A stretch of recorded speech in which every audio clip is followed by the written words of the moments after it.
I want to pick back up in the weeks right after that April birthday dinner because the 2 months that followed it were, in their own quiet way, more revealing than the dinner itself had been. I didn't sign the family fairness understanding.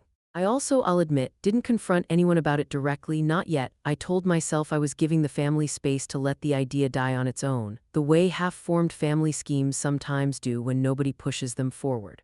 What I did instead, quietly, was start paying closer attention than I had in years. I began keeping copies of every financial document that crossed my desk as trustee. I began noting dates more precisely in my notebook, not because I had a plan yet, but because 7 years of insurance investigation work had trained something in me that noticed, almost involuntarily, when a pattern I'd been tracking suddenly picked up speed. On June 3rd, at 9:47 in the evening, I received a text message from Grant. I want to describe the exact circumstances because the ordinariness of it is part of what made it land so hard. I was sitting on my back porch, Marcus inside doing dishes, Sophie already in bed, scrolling through a work email on my phone when the notification came through, not to a private conversation between the two of us, but to a group text titled Whitcomb Real Talk. A thread I had never seen before, had never been added to, and I understood within about 4 seconds of reading it, had never been intended to receive at all. Grant had meant to send it to a different group. I'd learn later it was a chat that included himself, Paige, and Renata, one apparently in regular use for months, its name suggesting plainly exactly what kind of real talk it existed for. Whatever mistake in his contacts had happened, the message arrived instead in a much older group thread, one that had gone dormant since Christmas, that still technically included me. The message read, "Okay, talk to Harlan's office again today. He says without a formal capacity eval on file, Dad's existing docs stand as is, and apparently the 2021 version already leans harder toward Dana than any of us realized, something about services rendered. We need him to actually get evaluated before this goes any further, or we're stuck arguing after the fact instead of before." Renata's setting up the neuro consult for next month, framing it as routine.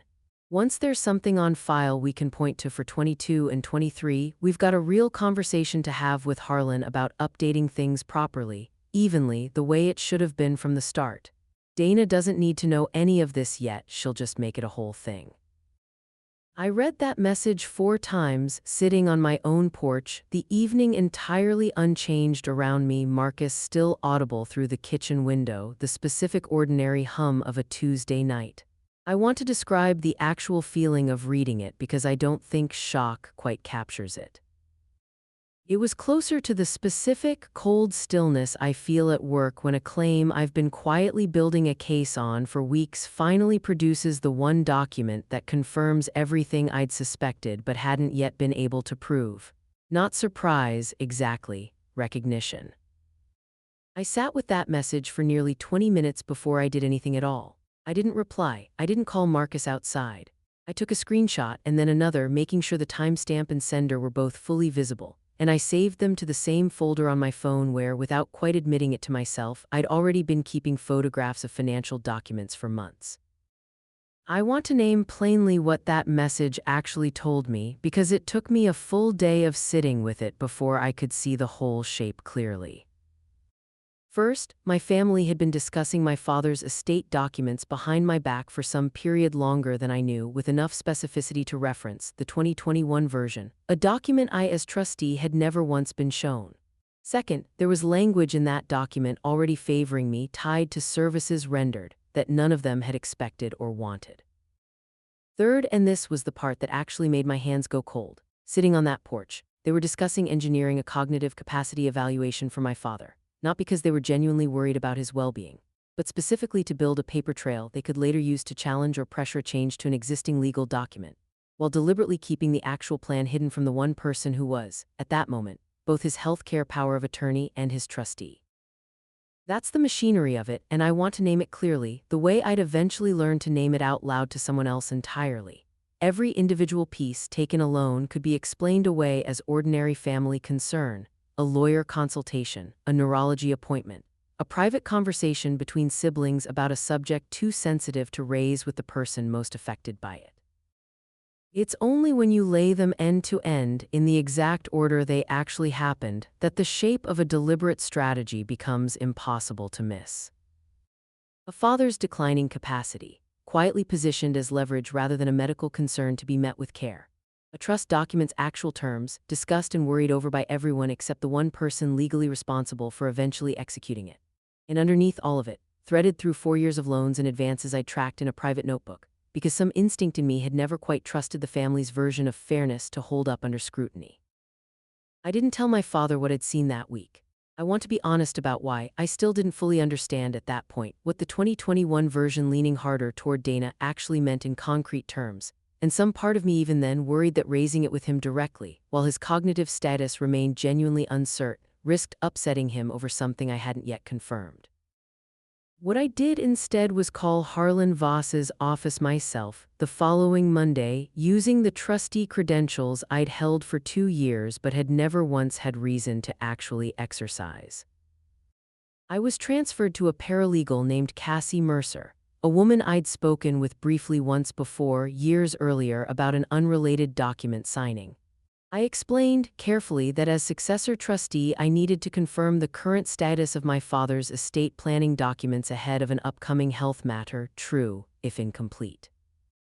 There was a brief pause on the line, the specific pause of someone checking a file, and then Cassie said in a tone that carried no particular weight to her at all, simply routine, "Of course, since you're also listed as primary beneficiary as well as executor on the current will, we'll actually need your signature on a few of the same authorization forms regardless.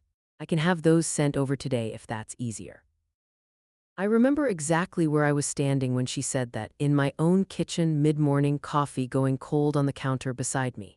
I asked her, as evenly as I could manage, to repeat what she just said, and she did without any change in tone at all, because to her it was simply a routine administrative fact, one line among many in a file she handled every day. "Primary beneficiary," she said again. "You're listed as sole beneficiary on the 2021 restatement of the trust, along with executor and trustee duties. Is that not something you'd already been made aware of?" I told her honestly that it wasn't and asked, as calmly as I could manage, whether she'd be able to send me a copy of the actual document. She said she'd need to confirm with Mr. Voss first, given the sensitivity, but that given my role as trustee, there shouldn't be an issue. I thanked her, hung up the phone, and stood in my own kitchen for a long time, coffee fully cold by then, doing something I don't think I'd done in 20 years, nothing at all. Just standing, letting a single sentence rearrange nearly everything I thought I understood about my place in my own family.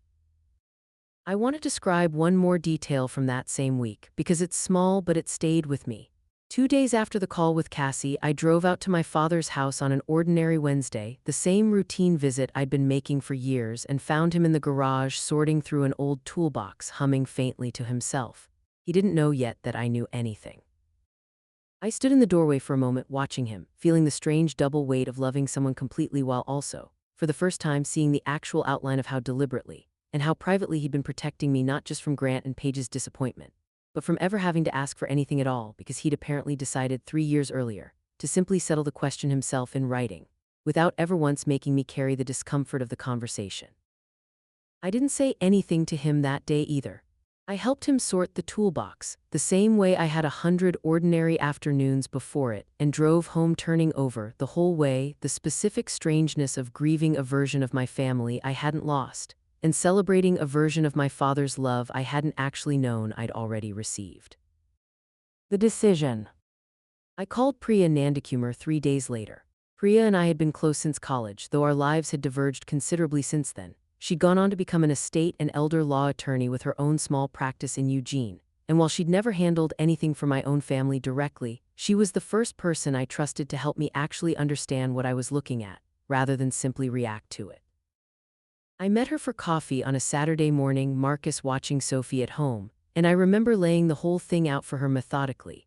The birthday dinner document, the misdirected text, the phone call with Cassie, the way I'd learned over a career of building claim files to present a sequence of facts without letting my own emotional read of them color the account too heavily. Priya listened without interrupting for nearly half an hour, and when I finished, she was quiet for a moment before asking me something I hadn't expected. "How long have you actually known, on some level, that this wasn't just ordinary family favoritism?" she asked. I sat with that question longer than I expected to before answering. Honestly, probably since 2018, the year I started keeping the notebook. I think I've known for 6 years, I just never let myself call it anything more than unfair, because unfair felt like something I could quietly manage around, and anything bigger than that felt like it would blow up the whole family. Priya nodded, unsurprised, the way I imagined she'd nodded at plenty of other clients who'd said some version of the same thing. That's more common than you'd think, she said.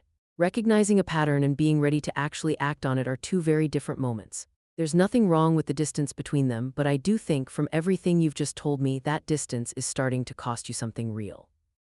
She went quiet for a moment, then said something more direct. Dana, I want to be honest with you about how serious what you've described actually is legally. What your brother's text describes, deliberately engineering a capacity evaluation, not out of genuine medical concern, but specifically to build grounds for challenging or pressuring a change to an existing valid trust, that's not just an ugly family dynamic. Depending on how far it goes, that starts to shade into something closer to elder financial exploitation, especially given your father's documented cognitive decline.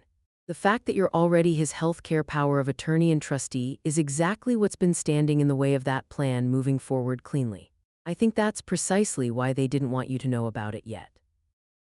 I asked her quietly what I was actually supposed to do with that information, whether I was supposed to call an elder abuse hotline on my own brother and stepmother, whether this was already something requiring outside intervention beyond what I could handle within the family myself.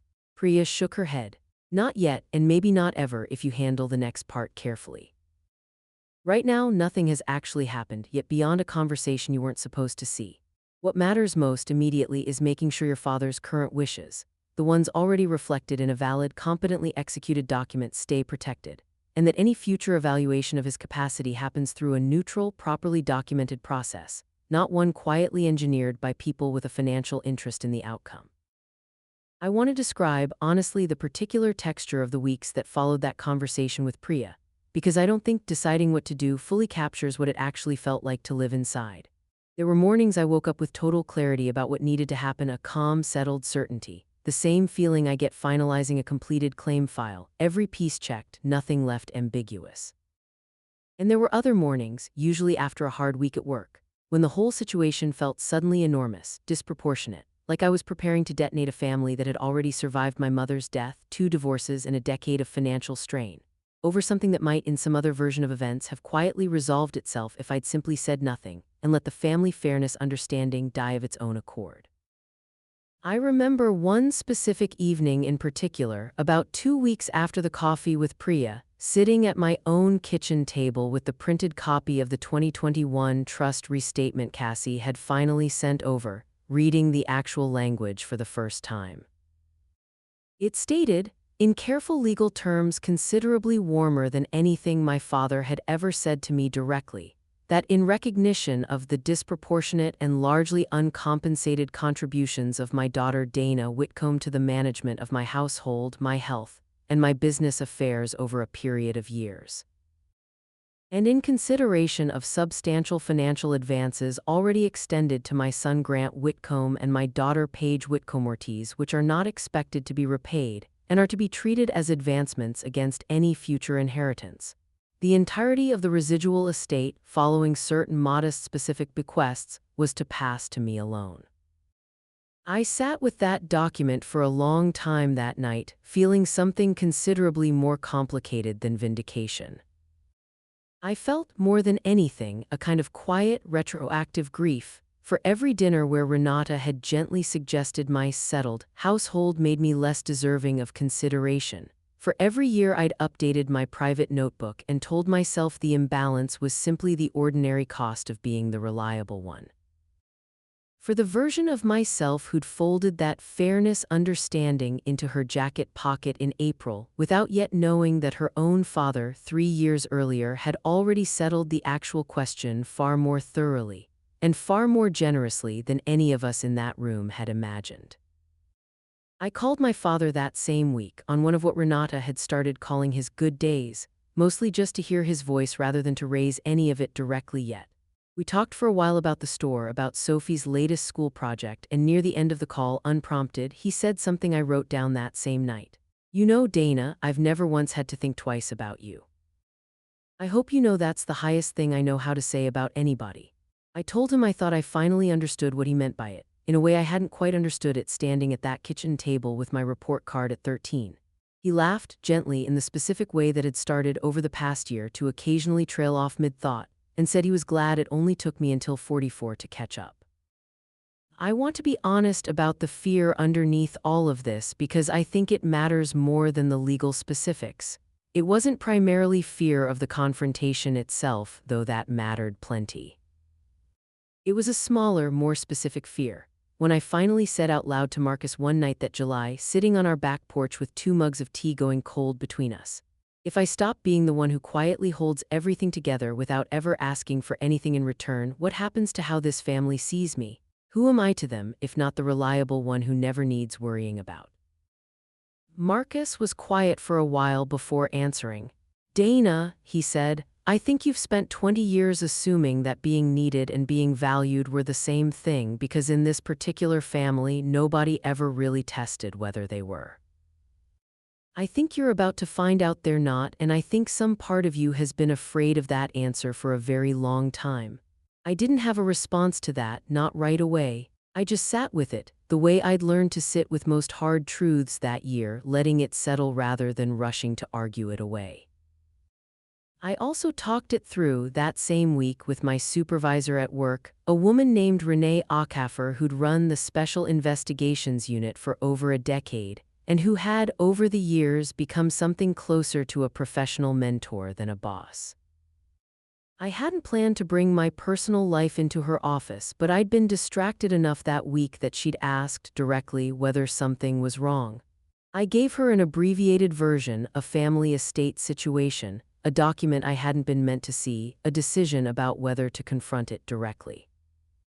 Renee listened, and then said something I've thought about often since, the specific bluntness of someone who spent 20 years reading people's worst financial decisions for a living. Dana, in this job, we see it constantly. Someone builds an entire case, gets absolute certainty on the facts, and then hesitates to actually file it because they're worried about how the other party will feel about being caught. I understand why. It's a very human thing to worry about, but you'd never let a claimant talk you out of a documented finding just because acting on it might make someone uncomfortable. I don't understand why you'd hold yourself to a lower standard with your own family than you hold yourself to with a stranger's insurance file. I remember sitting with that comparison for a long time after I left her office. It wasn't a perfect one, a family isn't a claims file, and I didn't want to treat it like one exactly. But there was something in it that cut through a lot of the fog I'd been sitting in for weeks. I had spent my entire career trusting documentation over feelings when the facts were clear, and I had spent my entire family life doing the exact opposite, letting feelings, my own worry about disruption, everyone else's comfort override facts I'd been carefully documenting for the better part of a decade. I want to describe, too, a second meeting with Priya that same month because it mattered as much as the first. I brought her the full notebook this time, all 7 years of it, along with the screenshot of Grant's message and the copy of the 2021 trust restatement. She went through it methodically, the same careful attention she'd have given any client's file, and when she finished, she looked up at me and said something that landed harder than I expected. Dana, I want you to understand something clearly because I don't think you've let yourself hear it yet. This isn't a story about you being slightly undercredited in a family that mostly loves you well. This is 8 years of documented financial disparity, culminating in an attempt to manipulate a vulnerable parent's medical evaluation for financial leverage. If this were a client sitting across from me with no personal connection to the situation, I would already be telling them this is serious enough to involve a third party formally, not just handle quietly at a family dinner. I asked her honestly why she wasn't telling me the same thing, given that it was me sitting across from her instead. She was quiet for a moment before answering. Because your father is still competent, still capable of making his own informed decisions, and because you're already positioned structurally to protect him without an outside intervention that would likely do more damage to this family than good, provided you act now rather than later. I'm telling you this is serious so that you stop treating it as a hurt feeling you're managing and start treating it as the documented pattern it actually is. Those require very different kinds of courage, and I think you've only been building the first kind so far. I went back to Renee's office once more that same week, not entirely intentionally. I'd stopped by to drop off a file and ended up staying 20 minutes longer than I planned. I told her, this time the actual fear underneath the hesitation, the thing I hadn't said out loud to anyone yet, not even Marcus. I think if I stop being the one who handles everything without asking for anything, I'm afraid there won't be a version of me left that this family actually wants around. Renee didn't rush to reassure me the way I half expected her to. She just said, "Dana, I've worked with you for 11 years. I've watched you build airtight cases out of nothing but patience and attention to detail over and over. I don't think the version of you that stops absorbing things quietly is a smaller version. I think it's the same version, finally getting to use the same skill on her own behalf for once." I didn't have a response to that right away. I just thanked her and drove home, turning the sentence over the whole way, the same way I'd turned over so many other sentences that year. There was a specific evening near the end of July, about 10 days before I finally acted, when I sat on the edge of Sophie's bed after she'd fallen asleep, thinking about what it would actually mean long-term to let this resolve the way I'd let 17 years of smaller versions of it resolve, quietly absorbing the imbalance, hoping the family would eventually notice on its own and correct course without my ever having to say the whole truth out loud.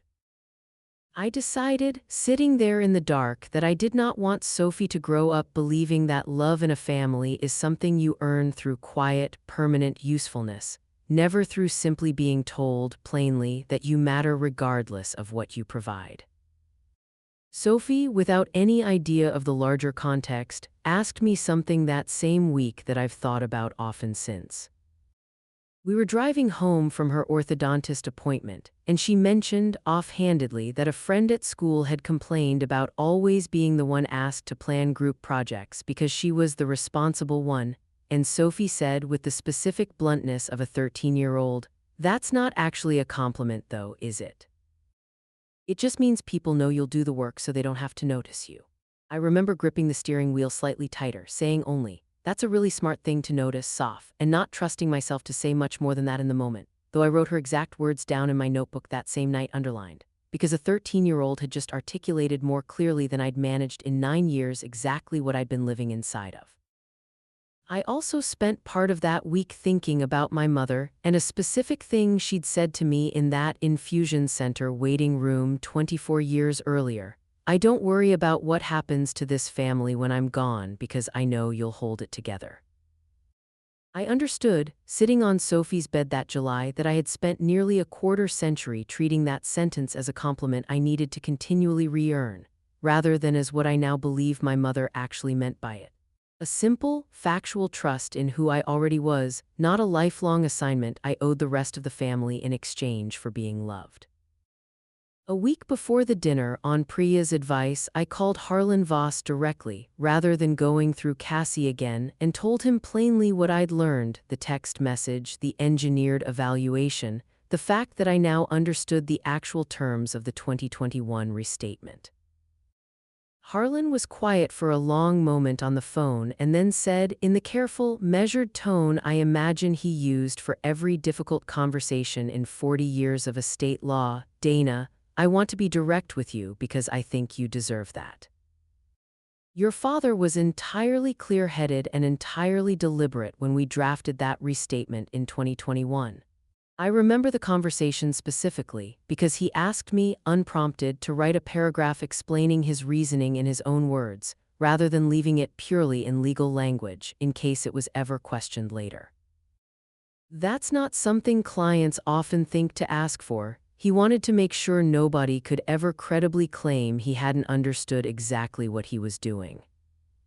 I asked him carefully what would happen if Grant or Renata did eventually push for a formal capacity challenge. "Given what you've described to me," he said, "and given the documentation you now have, I don't think they'd get very far, but I'd strongly recommend you not wait to find out. The best protection here isn't a legal argument prepared for a fight that hasn't happened yet. It's transparency now, before anyone has the chance to claim they didn't know what your father actually wanted." That conversation settled something in me that even Priya's earlier advice hadn't quite managed, to a specific, practical confidence that I wasn't walking into that dinner carrying only my own hurt feelings, but carrying, plainly, the actual documented truth. The confrontation. I want to describe the setting itself for a moment, because I chose it deliberately. My father's dining room was the same room where every major family conversation of my life had happened.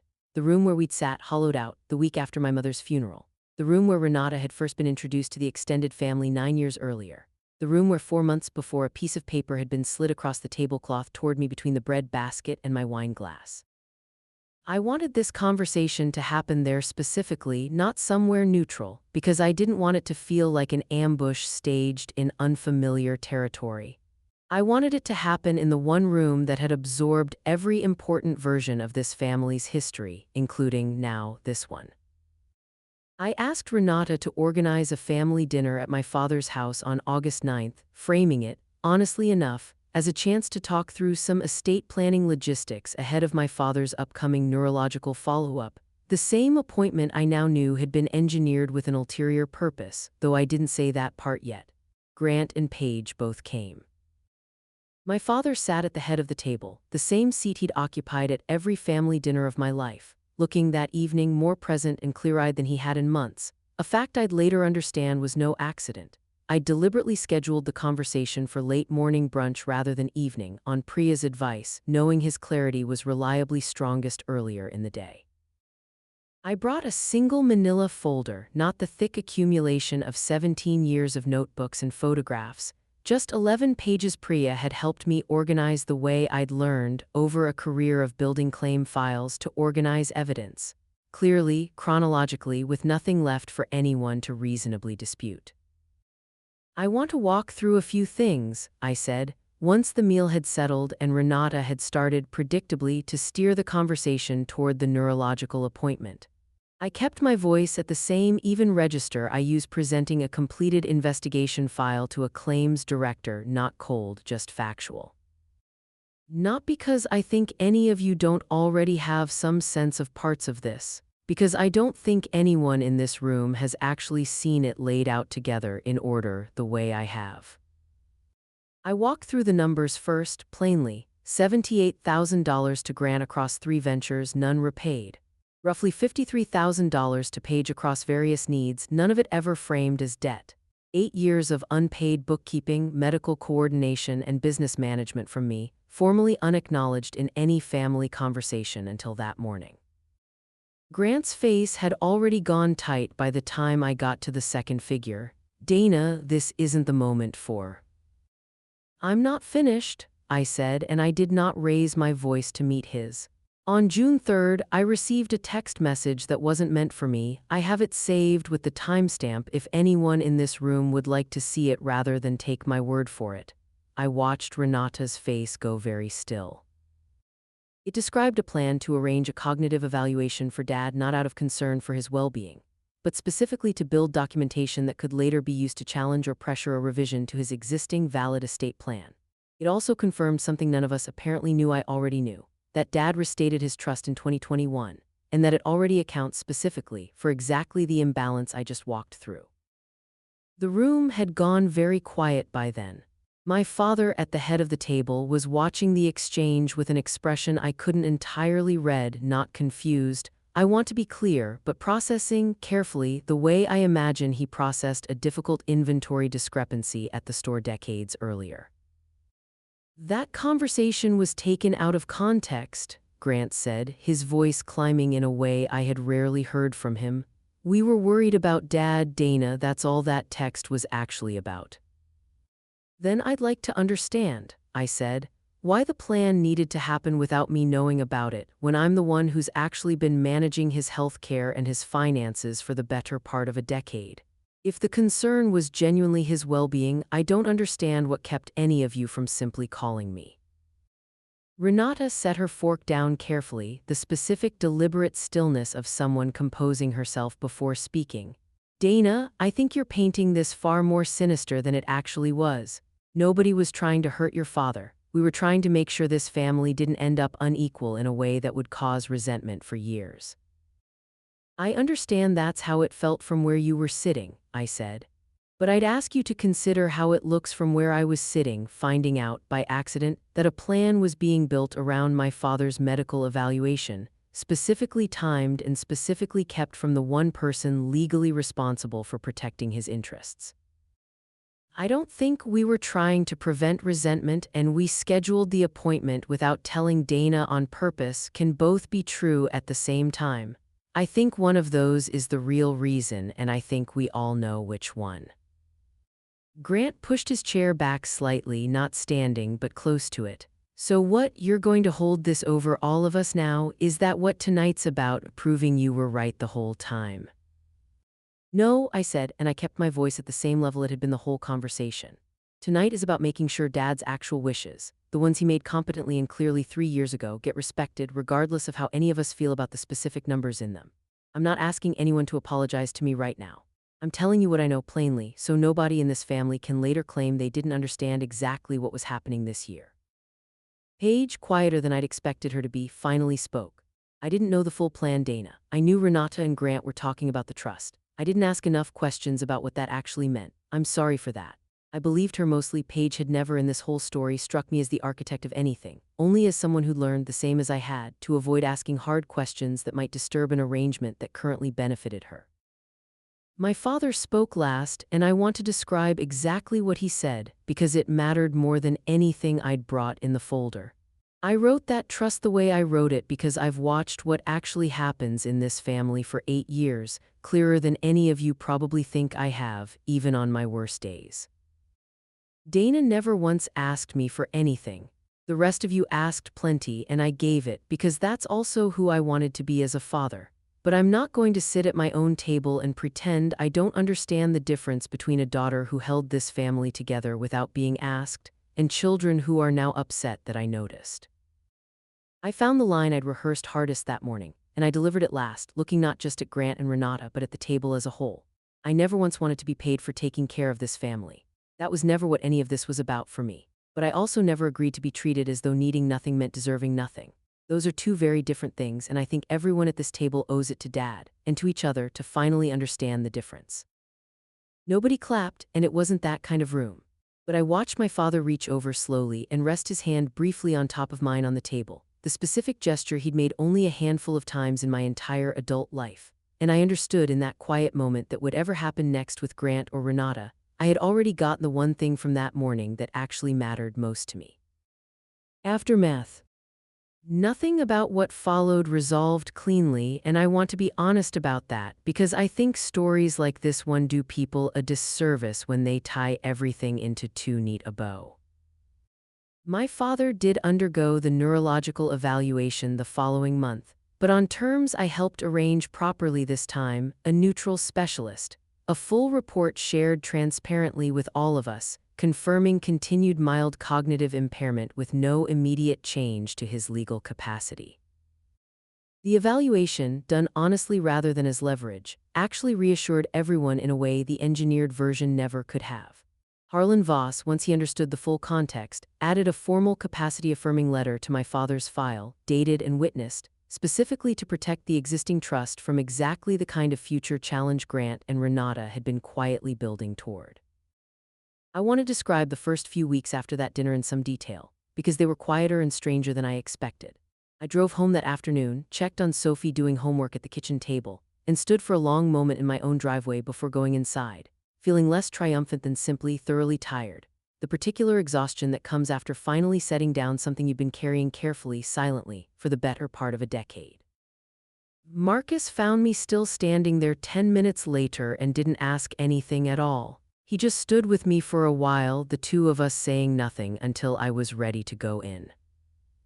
Harlan Voss called me the following week, having heard a general account of the dinner from my father, to confirm formally that the 2021 trust restatement remained fully valid, and that he'd be documenting, going forward, any future capacity discussions through a fully transparent, three-way process involving all adult children rather than private conversations with any single party. He also mentioned, carefully, that he'd advise my father to consider a formal letter of instruction, separate from the trust itself, explaining his reasoning in his own words, in case anyone ever needed it laid out plainly later by him rather than by a document alone. My father wrote that letter himself over the following month by hand and gave me a copy in November. I haven't read all of it out loud to anyone, even now, but there's a line in it I think about often. I raised 3 children and I loved all of them the same amount, but I did not receive the same amount of daughter from all 3, and I don't think loving them equally means pretending I didn't notice that. Grant and I are not what we once were, and I want to say that plainly. We still speak mostly about logistics, a store lease renewal, a holiday scheduling question, but the easy, if imbalanced, warmth of our earlier years hasn't returned, and I've made a kind of peace with not expecting it to. He never fully acknowledged the specifics of the text message beyond calling it, once, a bad way to put something I still think was a fair concern. I've let that stand without pushing further, mostly because I no longer feel the need to win an argument he isn't ready to have honestly. There was one exception, though, worth including, because I don't think it's fair to leave Grant in this story as a flat villain, even after everything. He called me that December on my birthday, which he'd never once done unprompted in the previous decade, and after some initial small talk, he said, quieter than I'd ever heard him, "I think I spent so long being the one everybody worried about that I never learned how to be anything else." Watching you get handed something because you never needed worrying about, I think some part of me heard that as Dad finally giving up on me instead of what it actually was, which was him finally trusting you the way none of us ever really let him trust me. I didn't have a clean response to that, and I didn't try to manufacture one. I told him I appreciated him saying it, which was true, and that I hoped someday he'd find something to build that didn't need Dad's money to prove it could work. He said he was trying. I believed him mostly, and I've let that be enough for now. I want to note, too, roughly a year after that August confrontation where things actually stood, because I think the longer view matters more than the immediate aftermath. My father by the following autumn remained stable, the mild cognitive impairment holding steady rather than progressing, according to a second neutral evaluation Harlan arranged that September, when my father consented to himself calmly, with all 3 of his children informed in advance this time. Grant had taken a salaried operations role at the flagship store rather than launching a 4th venture, a change I think mattered more to his own sense of himself than any of us initially gave him credit for. Renata and my father remained married, their relationship quieter than it had once been, though my father told me that same September that he didn't regret marrying her, only that he wished he'd paid closer attention sooner to what she'd started to become capable of once she understood how much was actually at stake. Renata surprised me in a smaller way. She came to see me alone that October, sitting on my own porch in a way that felt strange given how little time she'd ever spent in my home over 9 years of marriage to my father.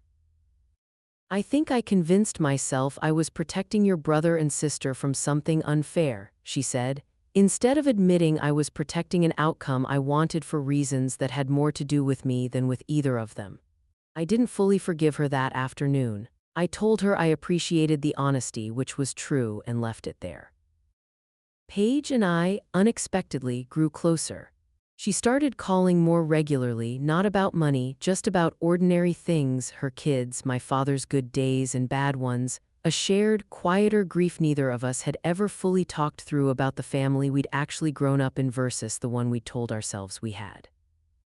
She told me that November that she'd started actively repaying a portion of the money she'd received over the years, not because anyone had asked her to, but because, in her words, "I don't want my kids growing up thinking money in this family only ever moves in one direction." I want to describe the Paige repayment conversation in a little more detail because it surprised me more than almost anything else that followed.